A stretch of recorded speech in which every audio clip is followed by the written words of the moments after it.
What's up, guys, and welcome back to the Architect Network podcast. Now, today we've got a very special guest. Paul Bart from Beta Realities is joining us. These guys were one of the recent winners of the Icon Initiative 99 competition, which was a competition to 3D print affordable housing with Icon, the 3D printing company in the US. So that's going to be super exciting. We're going to touch on the project itself, the process that they went through. But in addition to that, they've been doing some really interesting things where they also have these sister companies where they've created a building system, which is turned into another company, which came from various different competitions and research grants. It's a really interesting story, and I think a really great model for the future of architecture practices, where we're not just doing competitions that if you don't win, they die, actually putting ideas out there and turning them into businesses. So I think they're a really interesting example of architects doing that. As always, if you like this podcast, give us a like and a subscribe. The more people that support the channel, the bigger the guests become. So give us a support and we'll keep delivering you interesting podcasts. But for now, let's jump into it and have a chat with Paul.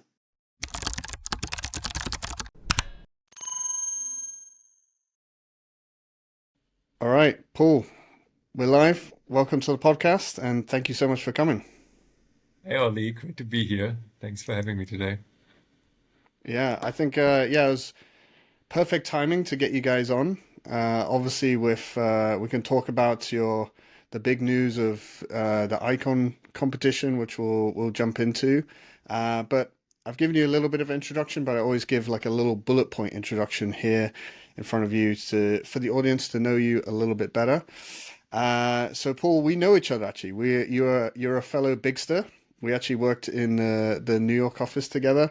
It looks like you've got. I mean, I was looking at your kind of LinkedIn and your past. You've got like a really interesting mixed backgrounds, working in different firms. You've worked in Lava, which is I'm not sure where you got connected with Marvin. We'll talk about the origin stories there. You've obviously spent some time working at Big, you've been at Zaha, and you've also been teaching quite extensively as well. And now you're part of I'm not sure how I'm going to name you guys in the podcast, the Beta crew or the the Beta Bros. But Works. you're now kind of working in Beta Realities primarily, but you've got this interesting story of Urban Beta, Beta Port System, and Beta Port Hood. So yeah, we're going to jump into that. But yeah, thank you so much for coming. I don't know if there's anything key I missed from your introduction. Anything you want to add to that? Sounded very extensive. Gave a good overview. No, yeah, no, glad that our ways cross paths in this Yeah. constellation again. So, What year was that? You were in the big office. I mean, it must have I been guess we worked together before you went back to London in yeah, yeah, 2018, 19, 18, 2019. 19, something Yeah, like I that. guess Yeah. 2019. I know that we just didn't cross paths in London because I was in London before as well, and then Uh, yeah, I guess that was the starting point of us working together back in the big office. Yeah. Um, so let's talk about I mean, let's go over a little bit about how did Urban Beta is kind of the first iteration I heard of you guys. You have all these different kind of sister companies now. Beta Realities, Urban Beta. Talk us through the history of what is Beta. I feel like you guys are the WeWork of the architecture world. I know you had like it's a building system. Then you got Beta Realities, which is a bit like an architecture firm in a way, the design front. Talk us through what is Beta. It sounds more complicated than it is. I think I'm gonna try to make it as simple as possible. So basically, Better Realities is our design and architecture studio, and we're split between Berlin and New York. So our headquarters is in Berlin, and then New York is basically our studio practice as a kind of a second office. And we work in all things architecture and design with a heavy focus on integrating of technology into our designs, I would say.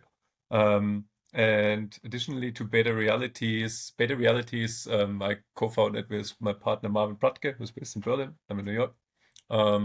And we've been working together for a long, long time in different constellations, which we might get into in more detail, from studying to working in same offices, then to starting our own practice together. This is the work we're doing at Beta Realities. And in 2021, we co-founded together with Anke Parson and Flo Michaelis, two other co-founders, together a building and product technology company, which is Urban Beta/Betapod Systems. So it's really not an architecture and design company, but we are working in building technology, and we're together with Schütt GmbH, which is our shareholder and partner. And for timber construction, we basically develop a reversible timber construction system. So it really is basically, we all operate in the same cosmos, and of course, there's a lot of overlap and cross-pollination, I would say, between the firms.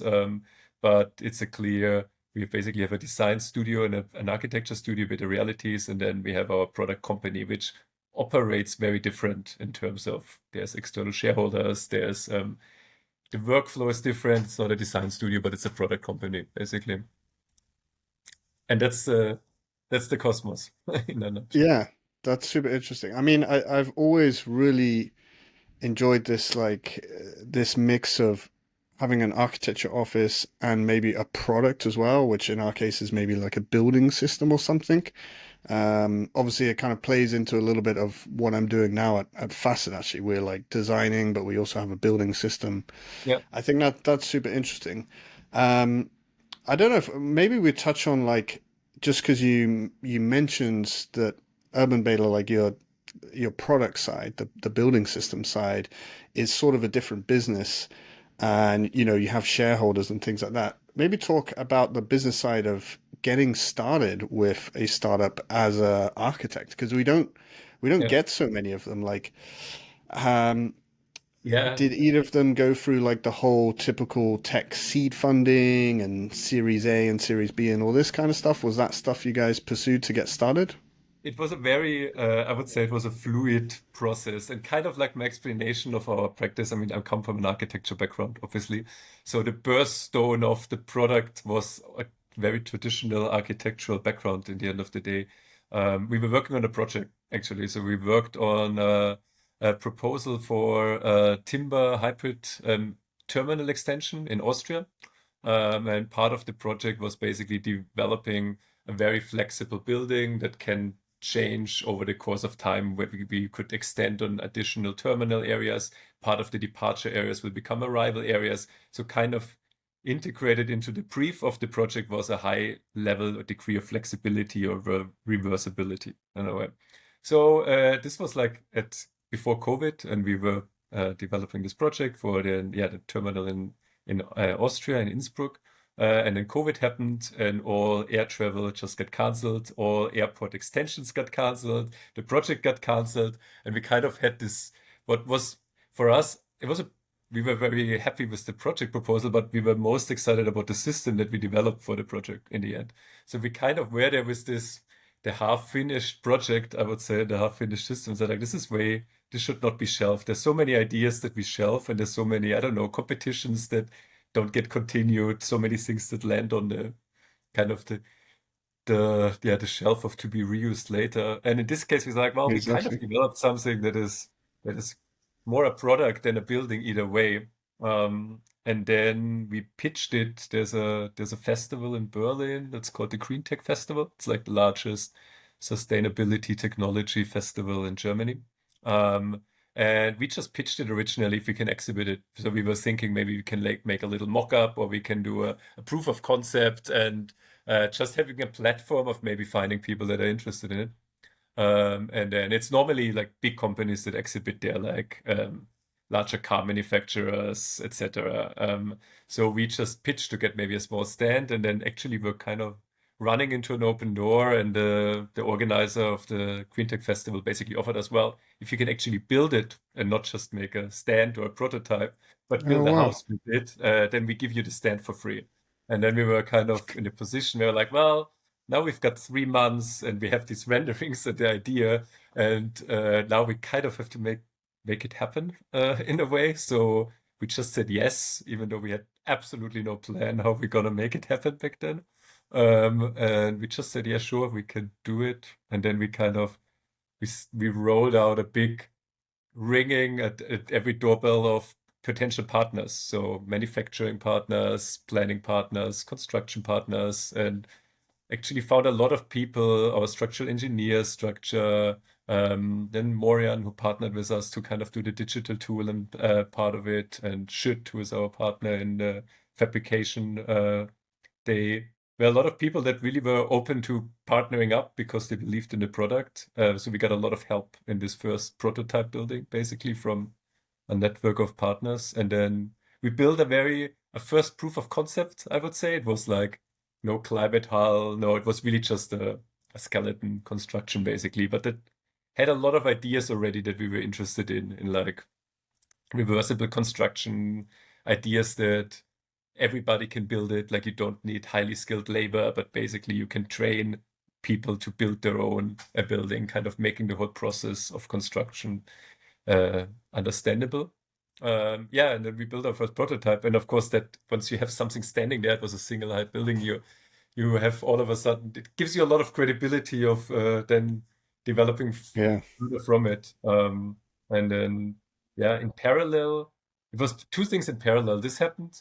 And then in parallel to that, we got funding from the German government to do a research. We got a research grant basically for 1 year research on reversible construction for resheltering of homeless. So it was kind of a research grant for the usability of reversible structures to be able to build temporary shelters on areas where you're not normally allowed to build. So you don't need you don't have a building permit, but is there potential basically identifying these areas in Berlin to developing something reversible? So these were kind of our two That's cool.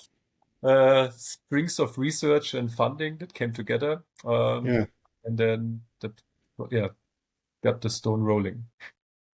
So, I think it's you make a really good point about, as architects. So it sounds like Beta Realities gave birth to a lot of these things, like the design side, the design practice side, right? And I think you make a really good point that I've been talking to a lot of people about is we do these kind of competitions, and sometimes they're like really cool ideas, and you do the competition, and one person, two people win, and then the yeah, product just kind of dies and lives on your hard drive or whatever. And I've always thought, like, architects, we're not so great at business, but we are kind of good at creating the vision. And often when you talk to like entrepreneurs, they see the like what we would create as a presentation as like the ultimate vision deck.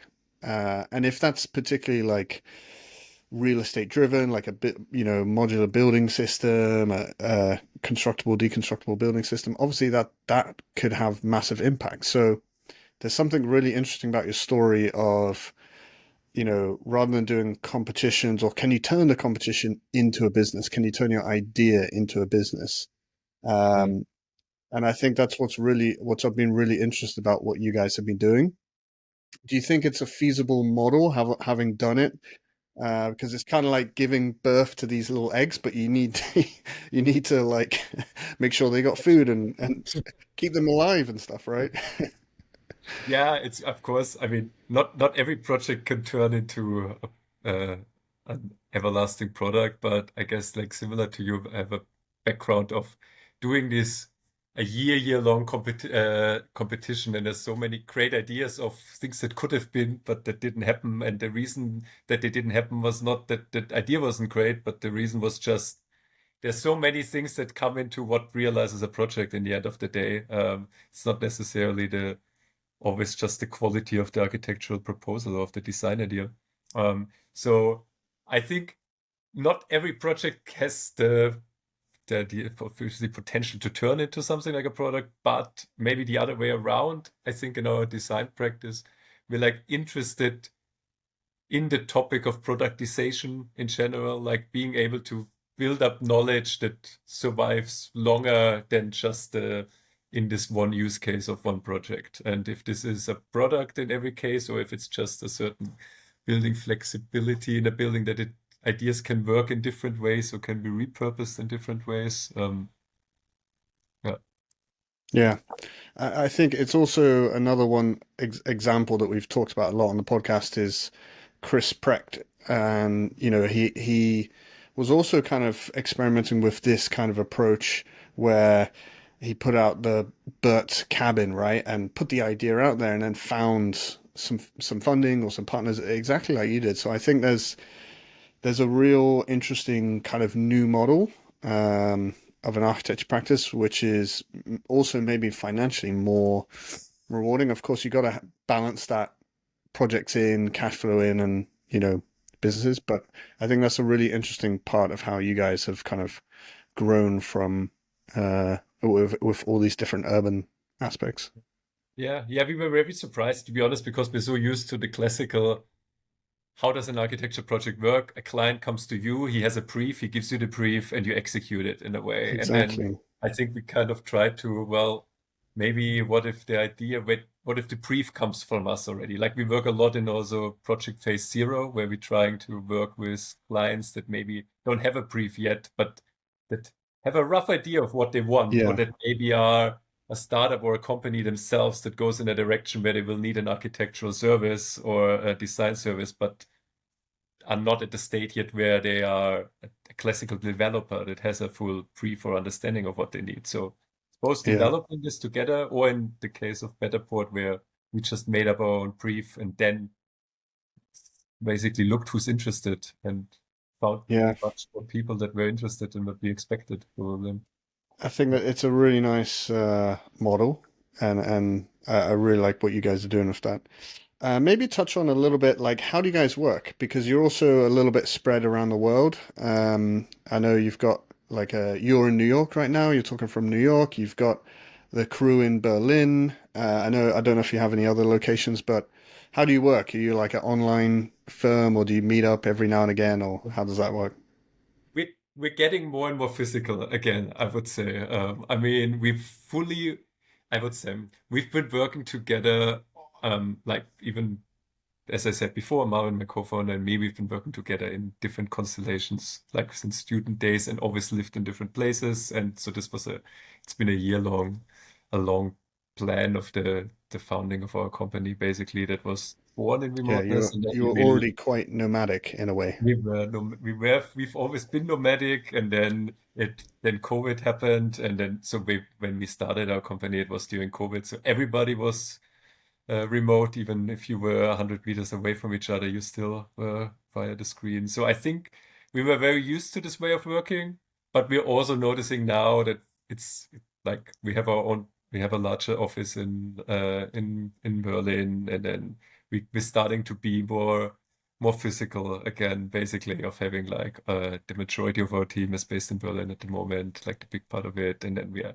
building up the presence here in New York over this year. I mean, we are young practice, so these are the growing years and slowly growing, but like the years where we're starting to build up a physical presence, yeah, in both of our standards. So these are our Berlin and New York, our um, They're your, location. they're your Yeah, hotspots. and exactly. We have a few still remote team members at the Yeah. moment, and But that's that's also kind of a nice part of a new age practice is, I think you will see more and more practices like you guys where it is important to be together, but it's also nice to take advantage of being able to work remotely. And you can find talent where maybe you couldn't find it when everyone's in a physical place.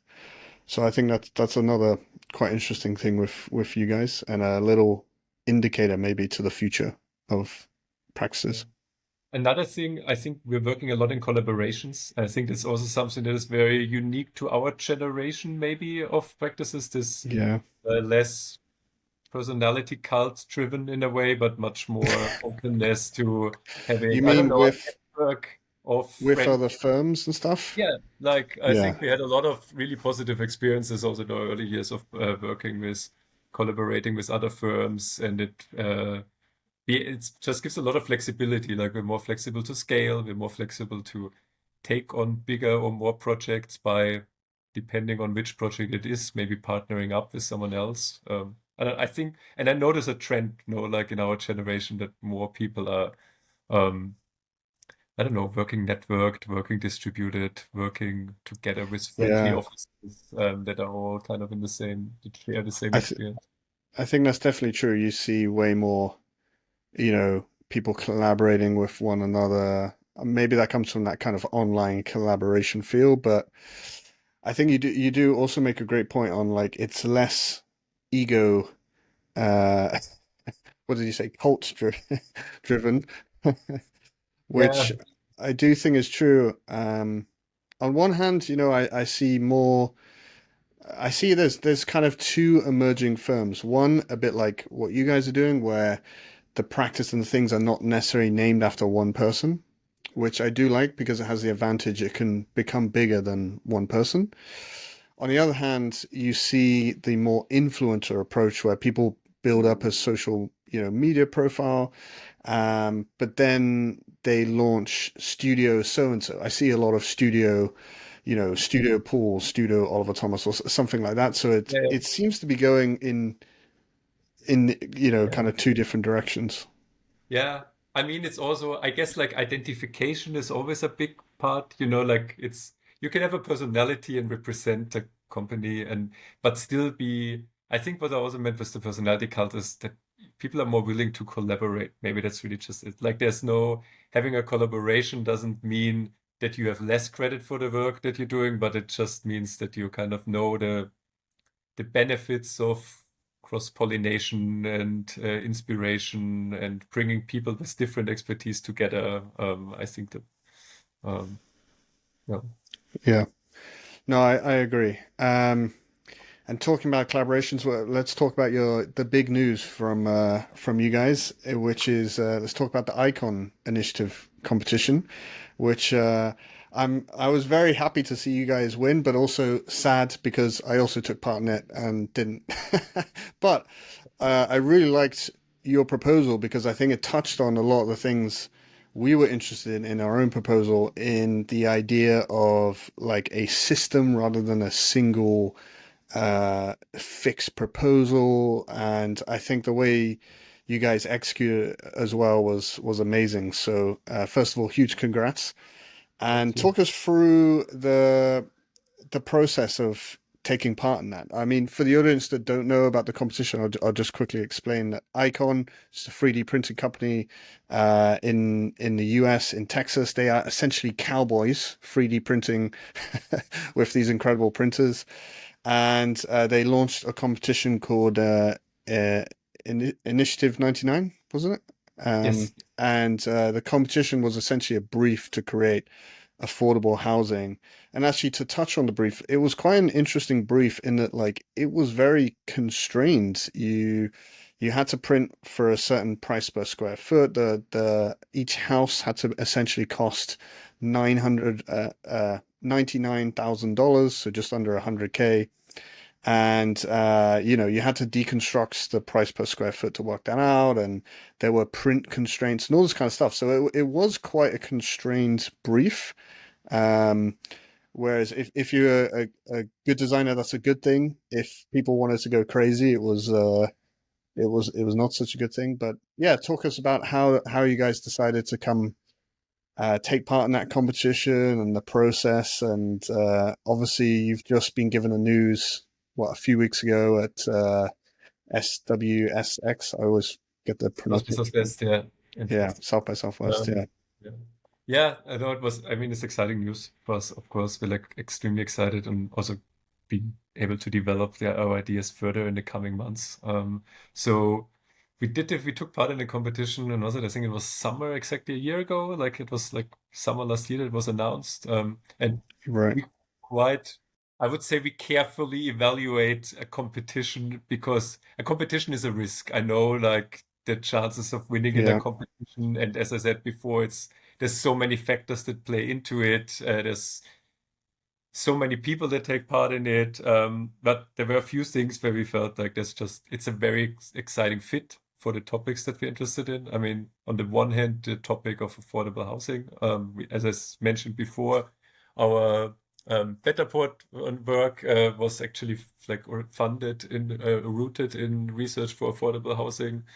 So history of our company basically has roots in the topic, and I think it's one of the most relevant topics that our generation is facing, and one of the most relevant issues that architecture can or has to solve in our generation from a typology point of view. So it was a very, it was a exciting topic that was dear to our heart, and then it was, of course, and the second topic is automation in construction and robotic construction, because in the end, 3D printing I see as if you abstract it, it's the topic of automation, which is a huge topic for us, where we see a big potential for a lot of the topics that we are dealing with, like even the ideas of productization, of I don't know, opening up a linear production chain to bringing in more people into the process of production, I think is a huge potential of automation in construction. So they were like just research topics that were very close to us. So we felt it's it kind of it was a exciting one to take part of, and it was a very fun one to take part of as well. Like it was a very playful competition of developing ideas and bouncing back ideas between us and bringing in a lot of the ideas that we had over the course of the years and in other projects kind of together. So our idea was basically that we deal with the printing bed like a chessboard, so that we use it as not like, I think there's always like this negative notion with prefab housing that comes from prefab homes from the 20th century, that they are like one size fits all, and it's the like same Lego blocks. Yeah, and like the same, everybody gets the same, and we're doing it 1,000 times. So what we're really interested in is this idea of mass customization, this idea that something can be automatized but still individually catered. Like everybody can have their cake and eat it too. Like everybody can pick what they want, and everybody can have a part in the design process. So we developed basically an idea that the end user can already participate in the design process by really not designing a house, but more designing the building block that precedes the house and creating endless possibilities of assembling these building blocks into different housings together. I mean, that's the exciting thing about 3D printing, right? Each house could, in theory, be completely unique. Yeah. Yeah. And I think this is kind of the balancing act, that everything can be unique, but everything needs I don't want to say a corset, but everything wants a kit of parts or like a base to design with. So we kind of were really balancing between the freedom that you can have, but still kind of having something that's understandable, because especially when it comes to customization, I think it's about understanding what you can choose, or giving somebody an option that is already that is easy to understand, that doesn't need a lot of explanation, but it kind of works like a toy. And I think that was like really our idea, that you can put pieces together, and then the software is doing the intelligence behind it of making a functional collected building out of it. So I think it was really nice, your proposal. You had like not only were you proposing the design, but also like a configurator, essentially, where people can kind of, I guess it's mass customization, right? In terms of like, you can buy a pair of Nike shoes. You can't create your own shoe, but you can change the color of this and that. And so you can create your own custom shoe within the rules that, Nike give you, and in your case, you guys, and what Icon can print. So like I said, it is that balance between full customization and targeted customization, which I think was super interesting. I'll put on some videos as you're talking of your proposal, but talk us around like how you found out and the moment of like going out there, because it's pretty cool moment, I imagine.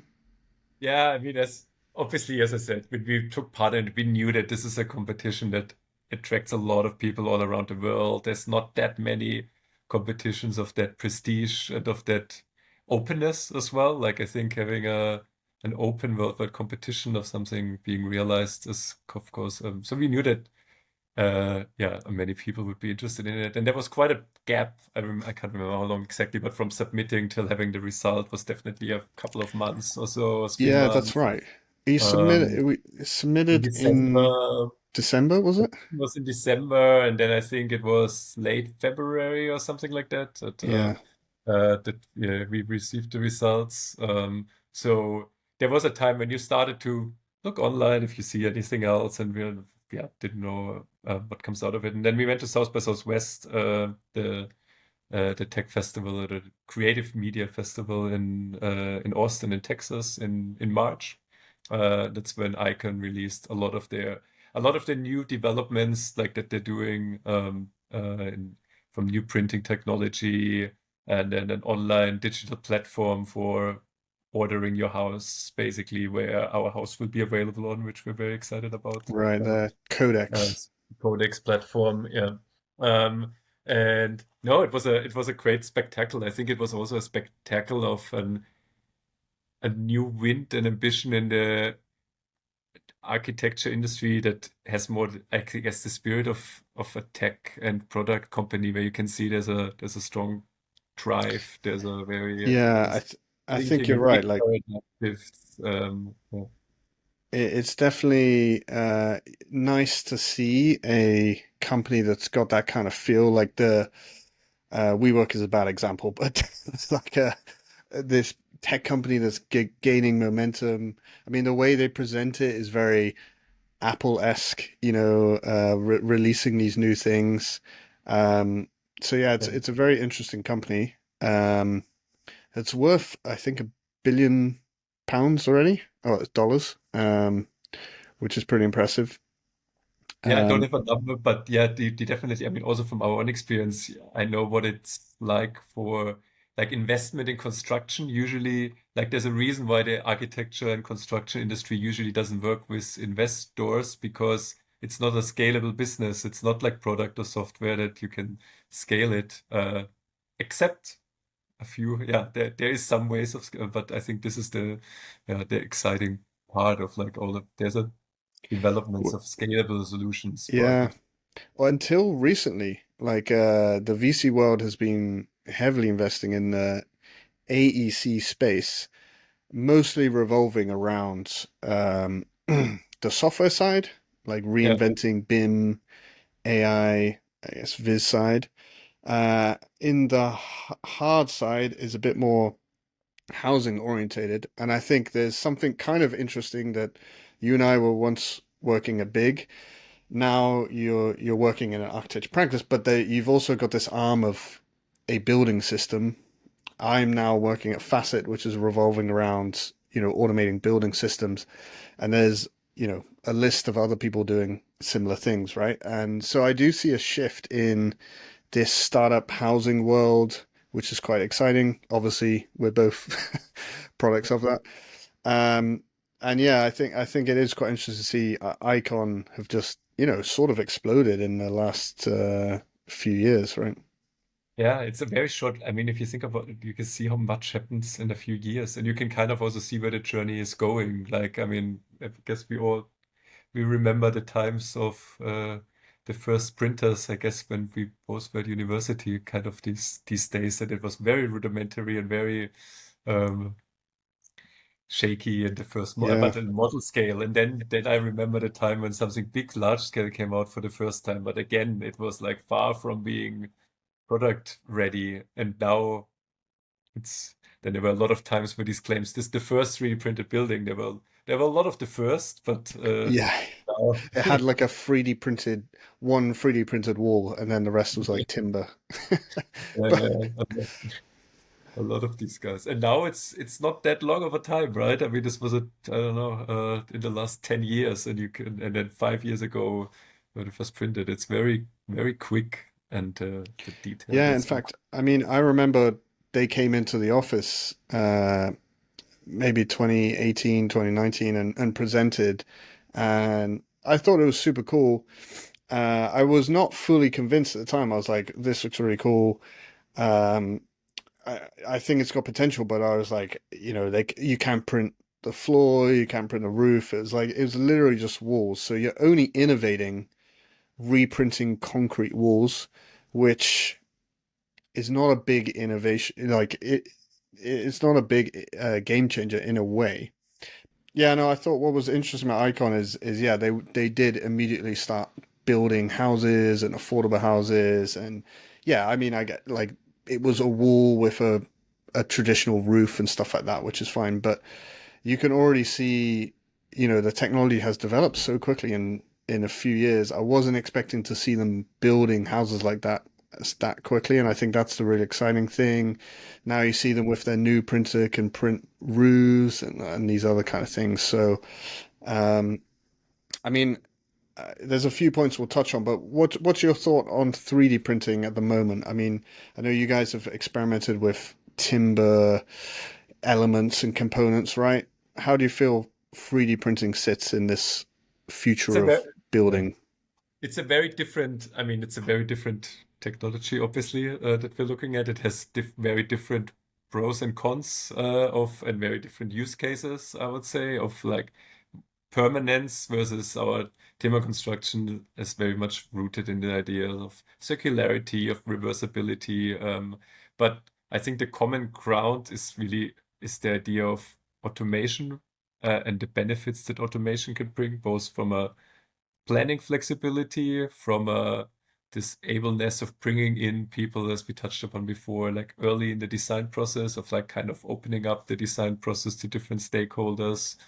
Um, and the most exciting, I completely agree with what the topic that you just touched, is that automation is really, and in 3D printing in this case, is used for not a trickle down effect where new technology is new technology is most of the time used for high end, and then it slowly opens up to the masses I mean, all other technologies from AR and VR and Right. AI is like usually something that the first use cases are at the cutting edge front, and then they slowly open up the mass market. I think the automation in construction and in this printing of affordable housing really has a high use case and potential of addressing bigger global challenges first and then becoming kind of uh, becoming something more bespoke. I think I mean, this Yeah. is really the exciting part for it that the first use cases are a global challenge in a way already and not a luxury. Yeah, I think that it's a nice yeah, like I said, it was impressive they were able to tackle that initially. And of course with the competition, it's also focused on affordable housing. I think the other really cool thing about the competition is, like you said, is your designs are added to their codex for the audience that don't know what that is, essentially like an online library where you can go and pick the beta house or I forgot. Did you have a name for the specific house? Was it Collective parts. It's a collective part parts? There you go. project. Yes. And the interesting thing about that is, or from what I can see from the outside, is in theory you guys get a royalty every time the house is built, which is again a really interesting kind of new business model for architecture. Like you haven't designed something for a one-time fee and then it gets built, a million times that, and you get no benefit of that. If your guys' houses get built, you get a royalty. I think there's something super interesting in that. And what's the next steps for you guys? Are you now developing it with them, and what happens now that you guys have won that? Yeah, so we're basically going literally starting yesterday, more or less, in the next phase of developing the project together with Icon. I mean, the first project, the competition phase, was happening in isolation. I mean, it was really a limited brief of Yeah, its restrictions, but then a lot of things that you made up yourself, a lot of gaps that you filled yourself. So we're going now really in the next stage of developing together with some of the other finalists together.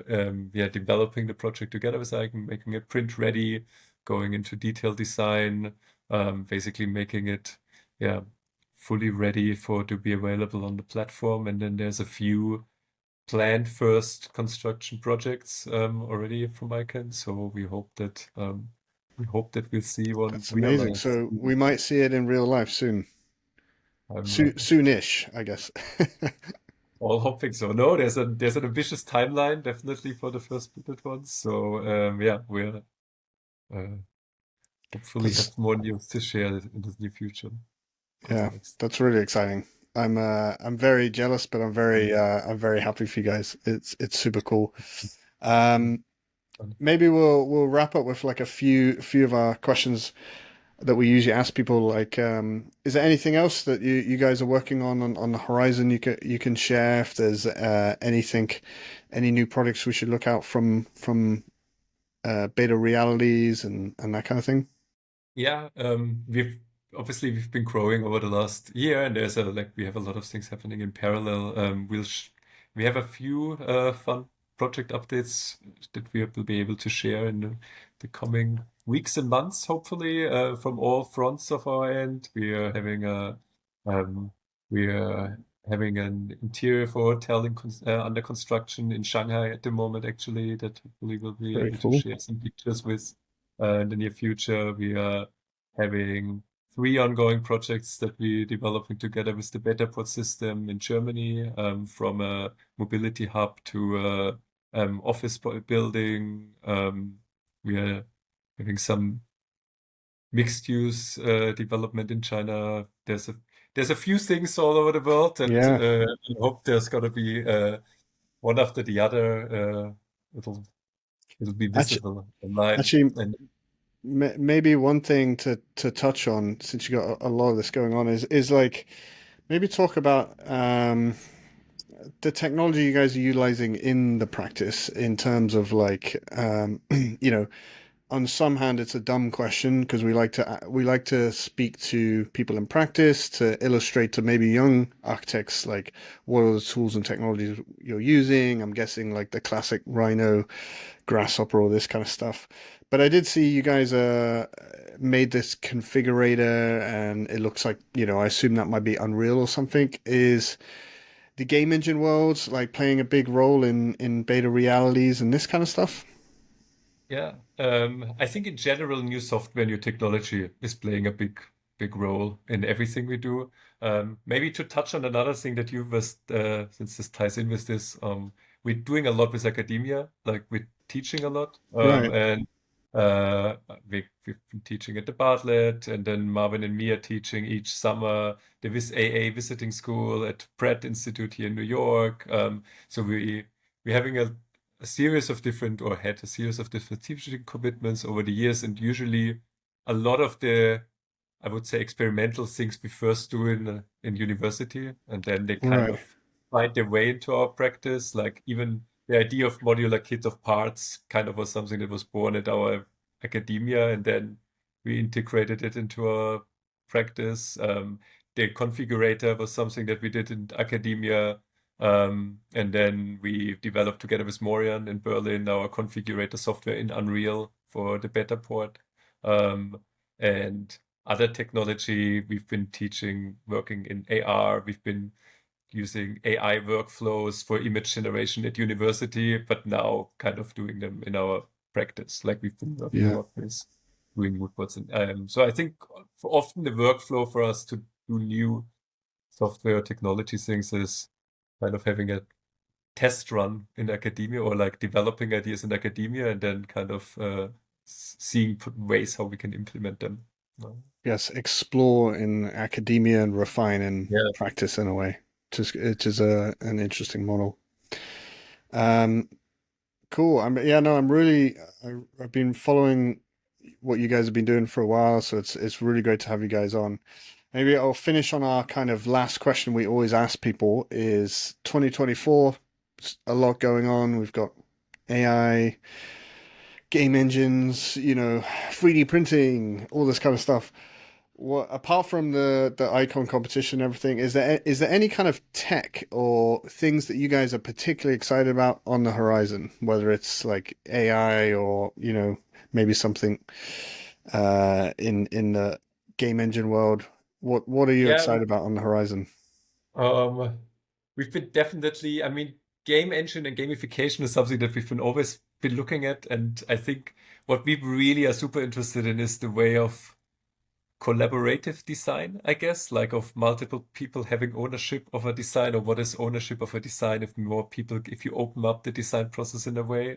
So we've been always working in models. And this is where this idea of configurators also came from, and that kind of ties through a lot of our work is like, how can we bring in, how is technology not something that is like making the hurdle higher of people accessing design, but actually how is Yeah. it Yeah. opening up the discipline in a way? I think that's something that we're super interested in. And I can see that a lot of this technology that is like has a very high hurdle over the last years is getting more mainstream, that everybody can do it. I mean, everybody can talk to ChatGPT. My mom understands how ChatGPT works. Yeah. She wouldn't know how an iPhone works probably, but understands how ChatGPT works. So it's actually, I think the barrier of technology is going down and not up, which is exciting for us. Yeah.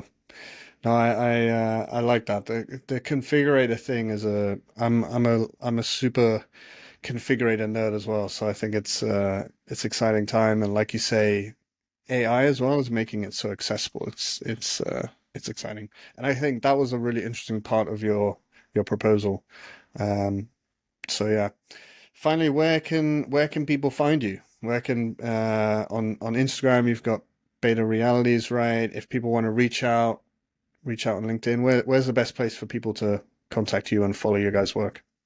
I guess we publishing a lot of our work on LinkedIn and Instagram, so that's the best way. We have our homepage is getting more and more extensive. I know it's an old school way of presenting your work, but it definitely is a permanent one where you can see a lot of our work collected. If you want to get an overview on betterrealities.com, you can also, well, contact us via the homepage or contact me directly. I'm on every social media that under this name. So Yeah, yeah, I'll you can I'll reach. add I'll add a bunch of links to the description below so you guys can go and check it out. Um, but yeah, Paul, thank you so much for coming on. I know we've touched a lot of stuff, but we've kept it on point. I think it's really, like I said, I've been following what you guys are doing. I think it's you tick a lot of boxes for being part of the podcast in terms of you're doing interesting design. There's like a new approach to maybe architecture practice and the business side, the entrepreneurship that we don't always talk about. And you're also obviously utilizing a lot of cool technologies. So yeah, I'm excited to see what you guys continue doing. Thanks so much. No, it's been really exciting to be here, and yeah, likewise, we've obviously been following the podcast for a long time, so I'm happy we made it happen, and And lots I of tell you passion. what, one day we've got a few requests to come to Berlin for the Pecha Kucha, and then maybe our new feature, the Architect Tours, will come tour urban Do it, realities and do it. Come by the office, and I yeah, hope, yeah, and same in New York. we'll add you to the list. But New yeah, York. Paul, thank you so much. Thanks everyone that's tuned in. We'll be back next month with another podcast, and we'll see you guys then. Thanks, Ollie. Thanks. Talk soon.